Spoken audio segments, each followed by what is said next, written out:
আসসালামু আলাইকুম। তো আশা করি সবাই ভালো আছেন। গণিতে সৃজনশীল ৫টি প্রশ্নের উত্তর অল্প কয়েকটা অধ্যায় পড়লেই কভার দেওয়া সম্ভব। তো ৪টা অধ্যায় পড়লে ৩টা উত্তর দেওয়া সম্ভব। তো পরিসংখ্যান, সর্বপ্রথম আসি পরিসংখ্যান। পরিসংখ্যান অধ্যায় যদি আমরা ভালো করে পড়ি তাহলে কিন্তু ২টা পরিসংখ্যান অধ্যায়তে ২টা সৃজনশীল সলভ করা সম্ভব। এরপরে কি পরিমিতি ও ত্রিকোণমিতি অনুপাত দূরত্ব উচ্চতা। তো এই যে এইখানে হইলে গ্যাঞ্জাম।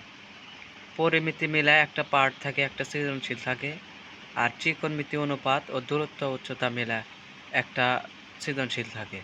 তো এই দুইটার ভিতর একটা সৃজনশীল উত্তর দিতে হবে। তো সেজন্য কি করব, আমি শর্টকাটে পরিমিতি অধ্যায় পড়ব, ভালো করে একটা সৃজনশীল থাকবে, এখান থেকে একটা উত্তর দেব। তারপরে কি আছে জ্যামিতি অংশ, ব্যবহারিক জ্যামিতি একটা অধ্যায়, এটার ভিতর থেকে একটা সৃজনশীল থাকবে।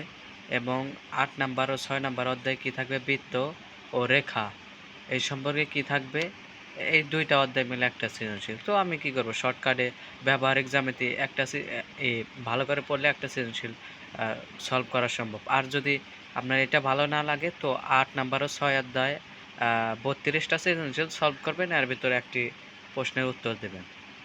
এরপরে কি বীজগণিতিক অংশ, এটা একটা জটিল অংশ, বাস্তব সংখ্যা। এটার ভিতর শুধু এই যে √7, √5, √3 এগুলো একটা প্রশ্ন থাকতে পারে। ক খ সেট ফাংশনে গ ঘ অ্যান্সার এই প্রশ্ন থাকতে পারে। বীজগণিতিক রাশি, মান নির্ণয়, সূচক ও লগারিদম, বীজগণিতিক অনুপাত, সসীম ধারা।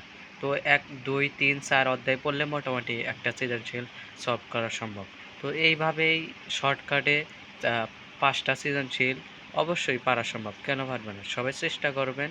তো আমাদের পাশে থাকবেন। যদি আপনারা সাপোর্ট করেন, এরকম আরও ভিডিও সামনে পাবেন ইনশাআল্লাহ।